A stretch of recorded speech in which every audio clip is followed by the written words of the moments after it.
just want to kind of touch base on the agenda for the webinar today. With me on the line we have Leandro Valdez, but we're going to be going over what EMV is, a very high-level description for those that are still learning what it is. We're then going to talk through some implementation options as well as the certification standards and what drives some of the certification standards around EMV.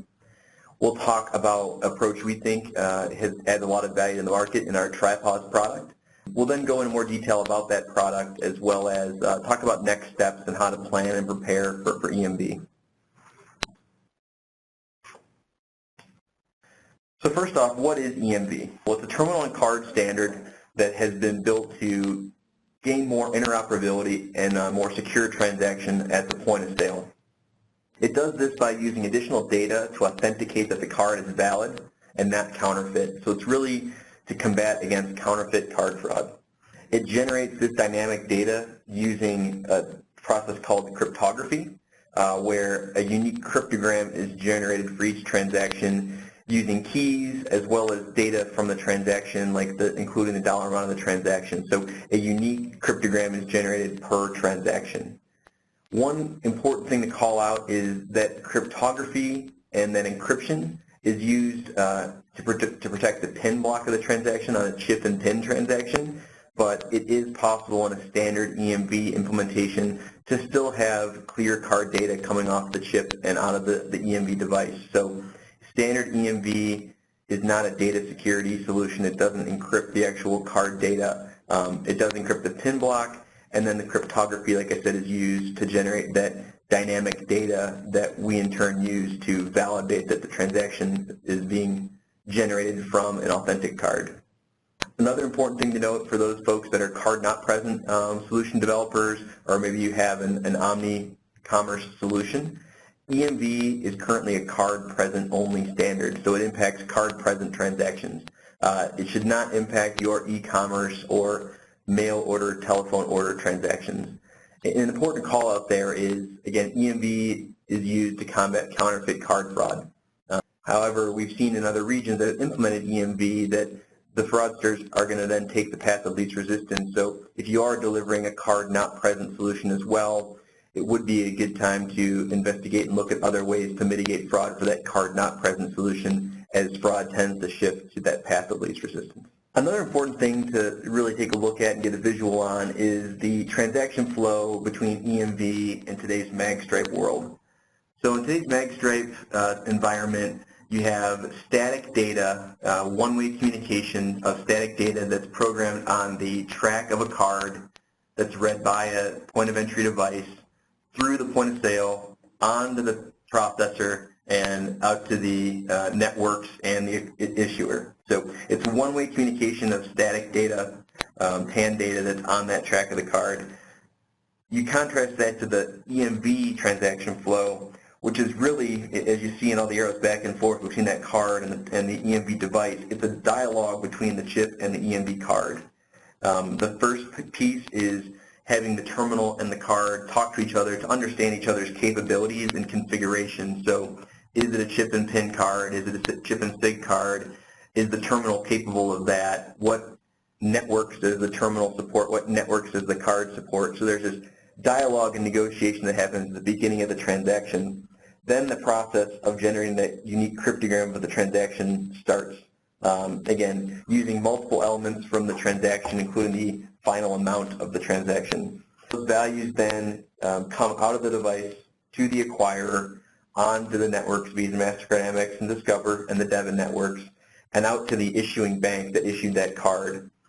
It's at that time when the issuer gets that transaction, they take that cryptogram that was generated by the card in the terminal and evaluate, was this cryptogram generated by my authentic card that I issued this cardholder? If it is, they send back an approval along with additional data, including an issuer cryptogram that's a response back to the card that lets the card know that this transaction made it all the way to the issuing bank and was validated and approved by the issuing bank, and now the card has the final decision and say-so of, should I allow this transaction? Do I feel comfortable that there's no man-in-the-middle attack and it didn't make it up to my issuing bank? So that's the process of an EMV transaction. And you can kind of see from that EMV transaction flow the added complexity that EMV can bring to the point-of-sale environment and the certification that's needed to enable EMV. So that's really why we recommend what you may hear in the industry is a semi-integrated architecture. The reason for this is it keeps you, the developer, out of the EMV transaction flow and having to write a payment application and an integration to an EMV device that would control and drive that dialogue back and forth between the card and the terminal. So it keeps you from having to do that, as well as it keeps you out of the overall card data flow. So you avoid the need to have to go through PADSS validation as well.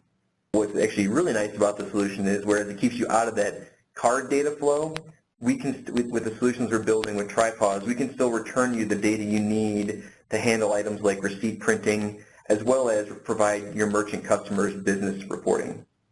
The other interesting thing and the nice thing about a semi-integrated approach, the way we're looking at the market, is it puts the burden of writing that payment application and integrating to the EMV device, and then taking all of that solution through certification with, you'll hear it called level 3 certification or network or card brand certification.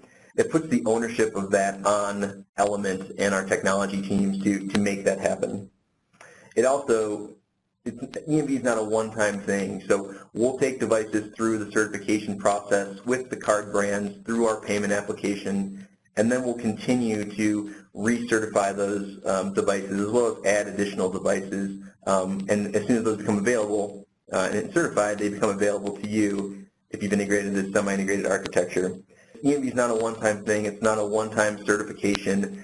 If rules change, if kernels expire, if you make a drastic major change to the payment application itself, that will dictate and drive a recertification effort. So if you decide to build your own EMV application, integrate to your own selected device, that would be on you to continue to certify. However, in a semi-integrated architecture, that will fall on Element and our team to continue to keep these solutions compliant and continue to add additional devices. So a little bit about the certification standards and what I mean when I'm talking about level 3, like I said, also known as card brand or network certification, and what that means. So you hear a lot of things about level 1 and level 2 certification.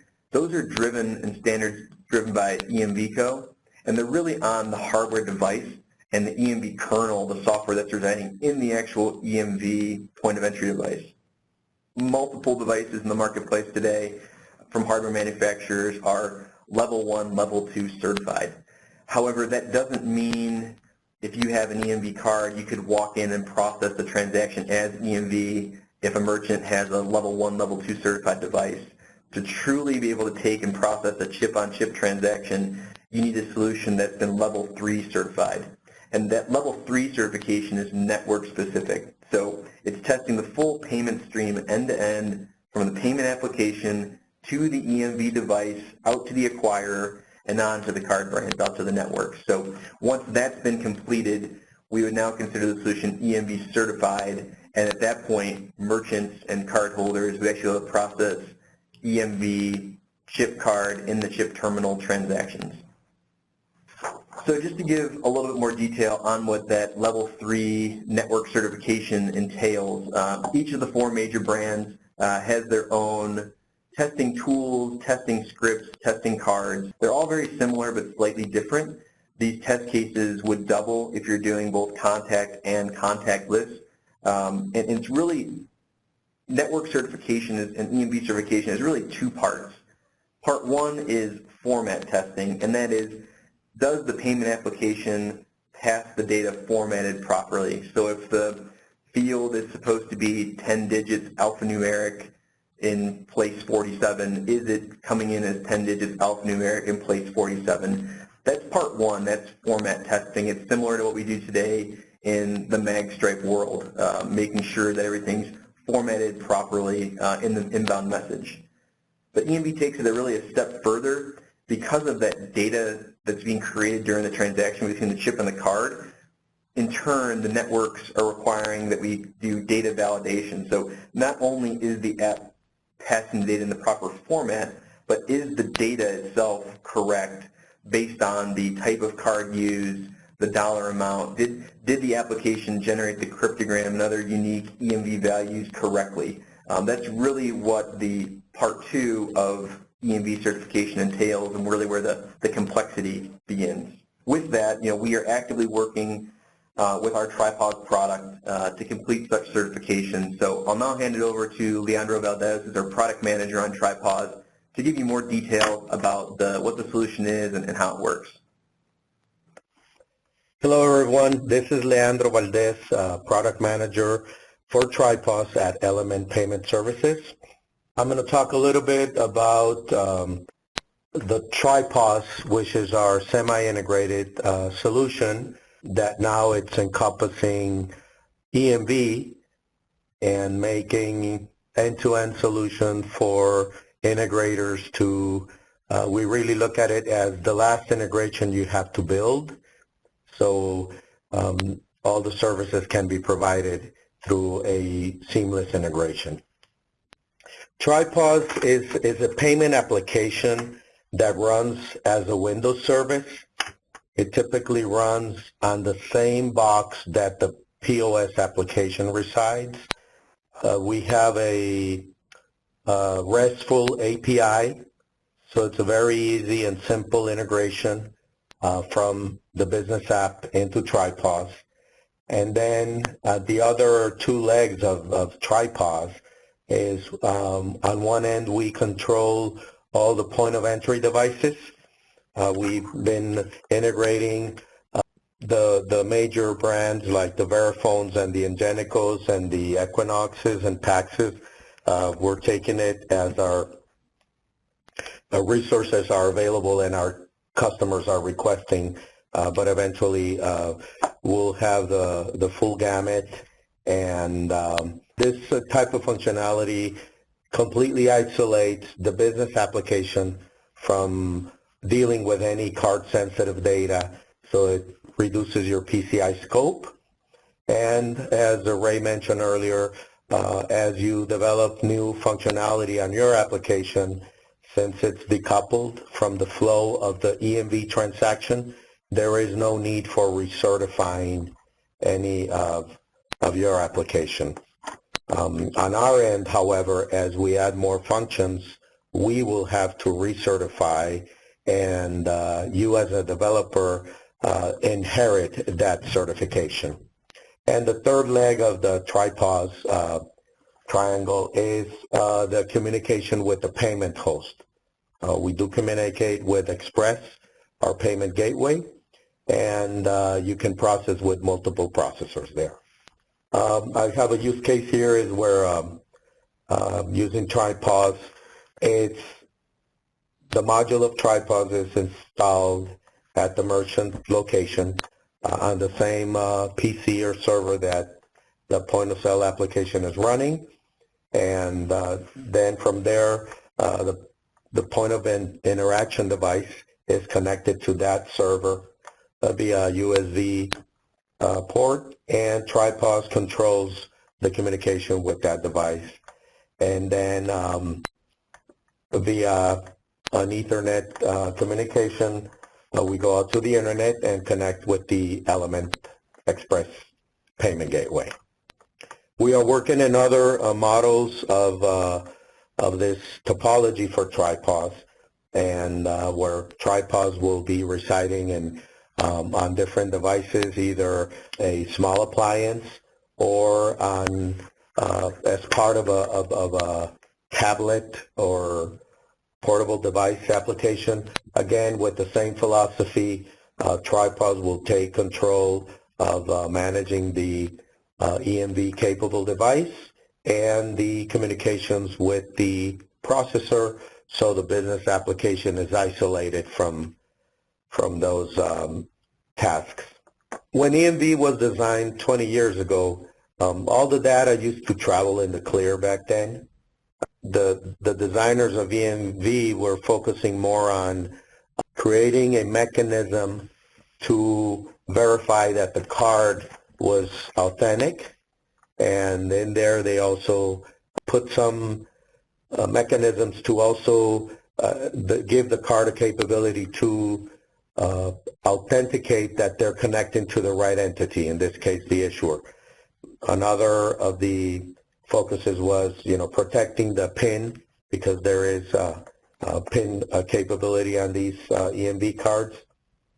And in reality, they left the rest of the message formats fall where they were. Over the years in the United States, we started to develop technologies like point-to-point encryption and then later tokenization in an effort to protect the card-sensitive information that used to travel in the clear. Well, now, many years gone by, those technologies have become very robust and widely used, so we recommend to continue using a combination of EMV plus P2P plus tokenization where required to really develop a strong, secure solution. So we recommend that you partner with companies that provide all these services, and that will allow you time to develop your resources in increasing the benefits and functionality on the business application, and that you partner with us so we can rely on focusing on the payment side of the equation. And we are continually adding features to TriPOS for all the different verticals, and that isolates and frees up resources on your end for focusing on your business application. We have provided an email address, and if you need any additional information about how to integrate with TriPOS to move forward with EMV, please send us an email and we can get back to you and help you integrate into EMV.